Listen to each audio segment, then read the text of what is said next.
Olá, nesta edição do programa TV Empresa, vamos conversar com o professor Ari Redel, que é professor de formação de preço de venda e também de custos no Departamento de Contabilidade da Universidade Regional de Blumenau. E vamos falar sobre esse tema, custos, preço de venda e resultados nas empresas. Ari, é um prazer recebê-lo no TV Empresa. Meus cumprimentos aos telespectadores. Prazer é meu. Essa que será a tua última aula, né? Já que depois de 34 anos de professor efetivo da FURB, a partir de semana que vem você é aposentado. Infelizmente a vida é marcada para isso, né? É isso, né? Espero continuar fazendo alguma coisa, mas na FURB, infelizmente, é o último ano, né? Você é formado, o curso que você fez na FURB é em contabilidade ou economia? Na primeira foi administração. Administração. Comecei em Rio do Sul. Uhum. Posteriormente eu fiz contábeis e tive o privilégio de, em 76, receber no mesmo dia 2 diplomas. Ah, é? Um de contábeis e outro de administração. Na formatura, no mesmo dia? No mesmo dia. Isso é inédito. Foi engraçado e muito interessante, né? Porque eu saí de uma turma, depois fui para outra, alguém pensou assim, esse aluno aí está perdido. Mas, na verdade, é porque eu recebi 2 diplomas no mesmo dia. Ninguém sabia, né? Bom, Ari, vamos ao nosso tema de hoje, que é custos, né? Quais são os sistemas de custeio existentes hoje e qual que as empresas mais utilizam? Bom, na verdade, dentro da teoria dos custos, nós temos vários sistemas. Na verdade, são 7, né? Tem o Target Cost, que se baseia no preço de venda do mercado. Depois tem o custo ABC, baseado nas atividades. Tem o P, que baseia no esforço da produção. Tem o sistema de custeio total, integral, que apropria todos os custos no produto. Tem o sistema de custeio absorção, que apropria só os custos de produção. Tem o sistema de custeio direto, que só apropria os custos diretos de produção. E o sistema de custo padrão, que é um custo pré-determinado. Na verdade, são 7 sistemas de custo que existem na teoria e no mundo dos negócios. E assim, existe um melhor ou cada um deles é adequado a determinado tipo de empresa ou a determinado tamanho de empresa? Como é que... Por exemplo, eu empresário, eu empreendedor, que sistema de custo que eu vou... Essa é a dúvida, né, que o empresário deve ter. Que sistema de custo ou sistema de custeio eu vou adotar na minha empresa? Bom, na verdade é o seguinte, depois de muita pesquisa, inclusive, a gente fez uma pesquisa em Santa Catarina, das 200 maiores empresas, depois foi feita no Brasil, nas 500 maiores da revista Exame, e surgiu em 93, né, o custo ABC. E foram feitas, na verdade, 6 pesquisas no mundo. E esse sistema apareceu rapidamente, porque eu era o Kaplan da Universidade de Harvard, era para ter sucesso e fazer um grande propaganda e aplicação no mundo dos negócios, e acabou não dando resultado. Uhum. Esse custo surgiu e desapareceu. Quem diz hoje que usa o sistema de custo ABC não é verdade, pela sua complexidade. É impossível. E não tem sistema na tecnologia estrutural, contábil, que permite fazer essa distribuição. O grande pecado da maioria do sistema de custo é que as empresas têm que fazer um rateio no custo do produto.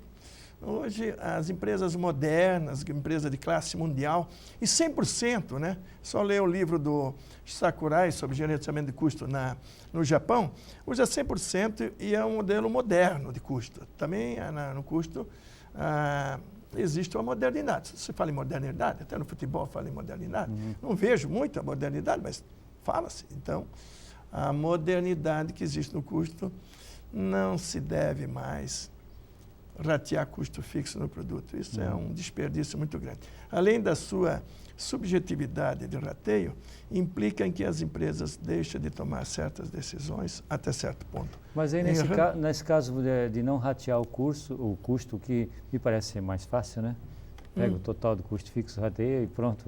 Me parece mais simples, mais fácil, sim, mais rápido, né, de ser feito. Mas aí, nesse caso, teria que ter, então, um conhecimento bem específico do custo direto e indireto, né? Na verdade, essa separação é muito importante. Primeiro, que o custo fixo, o estrutural, ele pertence à estrutura da empresa. Independe de eu produzir mais ou produzir menos, né? Então, ele está relacionado realmente à estrutura da empresa. Óbvio que eu tenho que separar por área, por centro de custo, por departamento, controlar rigorosamente, mas só através do seu valor, por seu departamento. Isso é um controle rigoroso nesse caso. Agora, e o custo direto pertence ao produto, entendeu? Pertence ao produto. Então, é muito simples, fácil, e é o que se usa nas grandes empresas, nas empresas mais modernas.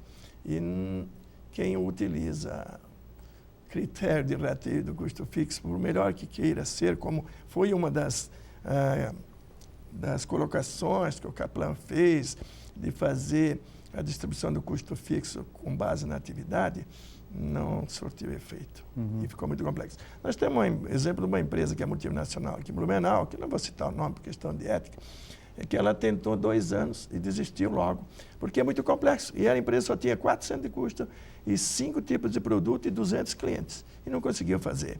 Então, essa experiência, eu digo isso porque eu fiz essa pesquisa e é uma realidade. Bom, em termos, você falou de grande empresa e pequena empresa, qual normalmente é o sistema de custo que as pequenas e médias, pequenas e micros, que as micros e as pequenas empresas utilizam? É o critério do papel no bolso, não? Não, na verdade é muito complexo. Se uma empresa pequena, média, micro, quiser implantar custo, só o especialista para fazer essa montagem está lá, custa 30%, 40% do seu faturamento, não é possível. Mas nem por isso não deixa de ser possível de calcular o custo. Você pode fazer extra contábil. Você tem as informações quanto é o custo de materiais, quanto custa a mão de obra, quanto os seus custos fixos. Não precisa distribuir por departamento, porque a empresa é pequena, distribui por conta, quanto gasta com depreciação, quanto gasta com comunicação, com manutenção, com salário, com os encargos. E verifica, separar principalmente os custos fixos dos variáveis. Quanto vai aquela camisa, quanto é aquela calça, quanto é aquela blusa, mas só os custos diretos, né? E depois ela vê no total quanto é os meus custos fixos. E para isso ela tem que ter também a informação, né? Não pode fazer o cálculo simplesmente sem ter a informação. Professor Ari, como é que falamos de custos antes, sistemas de custeio, como é que uma empresa, ou quais as ferramentas, né, para uma empresa que ela pode utilizar para reduzir custos? Bom, na verdade, existem várias ferramentas. As grandes empresas usam todas, né? Precisa de uma metodologia, não é simplesmente chegar na empresa e dizer, agora eu vou aplicar isso aí. Existe um método, existe uma formação, um conhecimento. Então, nós temos, por exemplo, Sexto Sigma, desperdício zero. As empresas de grande porte, conseguiram reduzir substancialmente os desperdícios, as perdas. Veja, quando eu perco uma peça, eu não estou perdendo o custo da peça, eu estou perdendo o preço de venda. Precisa saber também fazer uma avaliação. Quando se fala, por exemplo, em teoria das restrições, diminuir gargalos, às vezes você tem que fazer um investimento numa área onde sempre vai existir gargalo, mas aquela área que é o setor chave, onde provoca uma redução substancial da produção. Onde está dando problema. Está dando problema. Então, tem problema. muitas áreas, centro de custo e atividades que ela tem ociosidade por si só. E tem, por exemplo, just in time, o tempo de produção, o ciclo de produção, tem a qualidade, o controle da qualidade, tem o sistema integrado de manufatura, tem, por exemplo, também o setup, troca rápida de ferramental. Na Fórmula 1, por causa de 1 segundo, se ganha uma corrida, é R$1 milhão. É verdade. Então, também isso no processo. O ciclo de produção, né? Por exemplo, a Embraer ganhou o título de melhor empresa de 2012 da revista Exame, eleita, porque antes, para montar um avião, levava 22 dias. Hoje se monta um avião em 7 dias. Então, esse tempo de produção foi reduzido substancialmente. E ela passou de uma situação de prejuízo para uma situação de altos lucros. Por quê? Tudo isso são peças. E outras mais que tem. Bom, a essência é a questão da redução de desperdício mesmo, né? Quer dizer, que o custo está inerente ao produto, ao processo, mas o que tem que se eliminar e tem que ficar de olho no desperdício, né? Isso ali é fundamental. As pessoas fazem um cálculo, às vezes, ou na maioria das vezes, errado. E pensa que ele perdeu, bom, eu perdi R$10 de mão de obra e 20 de materiais. Bom, R$30 foi a minha perda, mas na verdade não é essa. Quanto seria o meu preço quando eu venderia? R$100, então eu perdi 100 e não 30. Esse cálculo precisa ser feito. Exatamente. Bom, falamos do custo e como é que uma empresa pode aumentar o lucro? Como é que ela pode ter mais rentabilidade? Quais são os caminhos? Isso todo mundo quer saber, né? Pois é, mas aí tem um detalhe muito importante. Talvez eu assisti esse ano em um DVD da equipe da HSM, que foi sensacional. E 3 especialistas dos mais consagrados do mundo, e falou aquilo que a gente sempre vinha comentando, mas nunca ninguém fez um trabalho perfeito sobre isso. A lucratividade está em cima de 3 pontos chaves. Não é só o preço, não é só o custo, e tem a terceiro direcionador. Temos 3 direcionadores fundamentais. O custo, o preço de venda e o volume. Fundamentalmente o volume. Hoje se fala no mundo do negócio que os preços estão baixando, tem que baixar os preços. É verdade, mas tem que haver uma compensação com o volume. Se eu vender muito caro o produto e pouco, dá prejuízo. E se eu vender muitos produtos com preços menores, mas um volume muito grande, dá lucro. Então você vê o seguinte, uma empresa, por exemplo, que usa, isso é a minha experiência, estudo feito em várias empresas. Uma empresa que tem, por exemplo, baixo uso da sua capacidade instalada ou alto índice de endividamento, dificilmente vai ter lucro. Bom, isso é importante, principalmente essa questão da escala, né, economia do de giro, escala, né? Economia de escala, né, que o economista gosta de falar. Fala né? muito e é interessante. Fala muito, pois é. Mas isso vale e é interessante para quem tem essa condição, que são os grandes, né? E o que o pequeno vai fazer? Diferenciar, inovar, é isso? Porque no pequeno é complicado competir na escala, né? O pequeno tem que copiar bem daquele grande, que ele vende mais caro e ele ficar um pouquinho abaixo. Porque se ele começar a baixar o preço e o grande baixar, ele também baixar daqui a pouco. Porque tem um fator decisivo.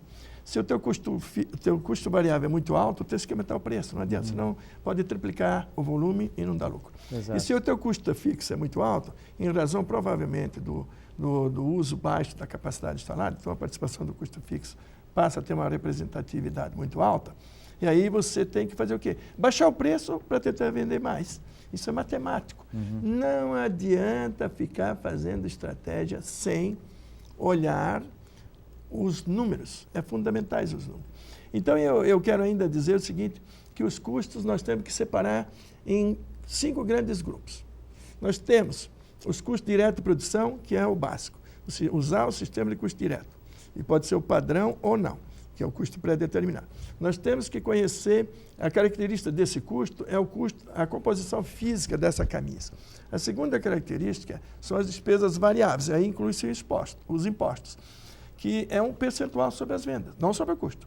Quanto representam meus impostos, minhas despesas variáveis, comissões, frete, sobre as vendas? A característica é uma despesa variável. Nós temos os custos estruturais. E os custos estruturais são aqueles que não pertencem ao produto, mas então é chamados custos fixos, os custos estruturais.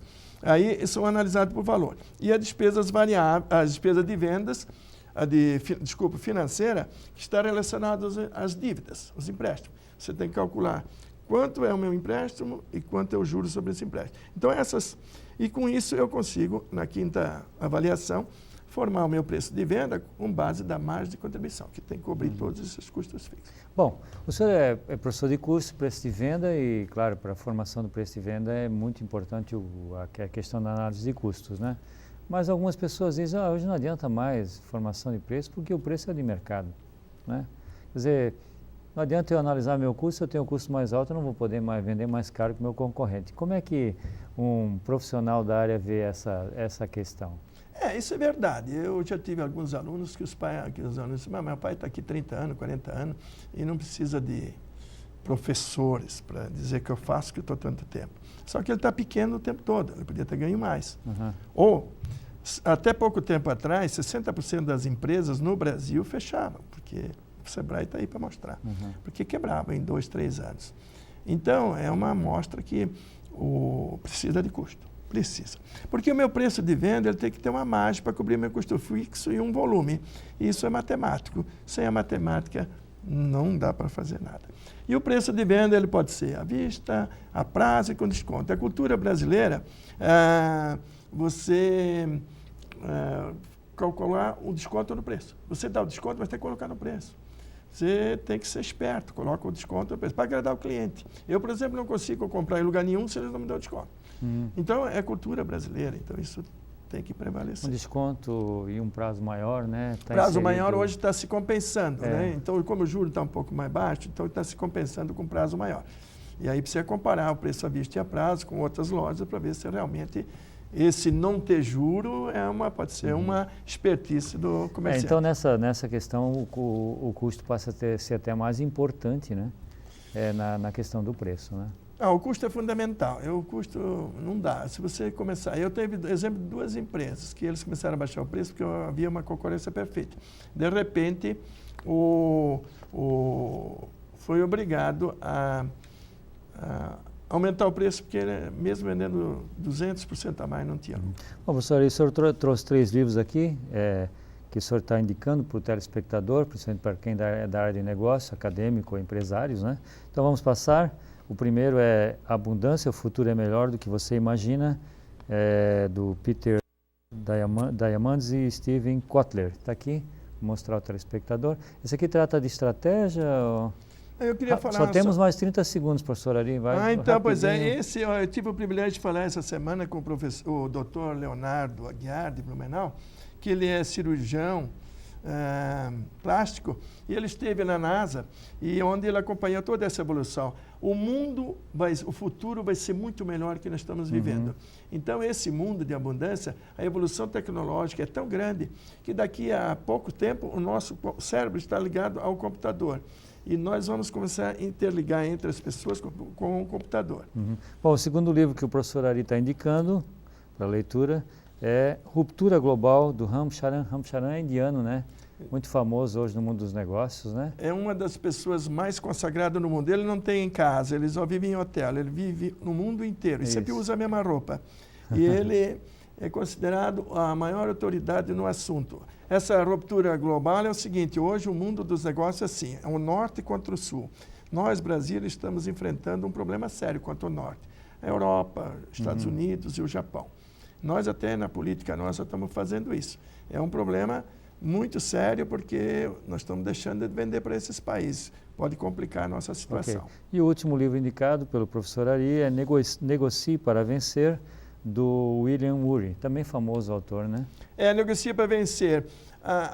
Esse livro quer dizer o seguinte: eu não posso pensar assim em ganha e perde. Tem que ser uma relação sempre ganha-ganha. Ganha-ganha. Então, esse livro ali é muito interessante, porque nós já começamos a negociar de manhã. Quando nós acordamos, já tem que negociar com a mulher, qual é o tipo de roupa que eu vou usar.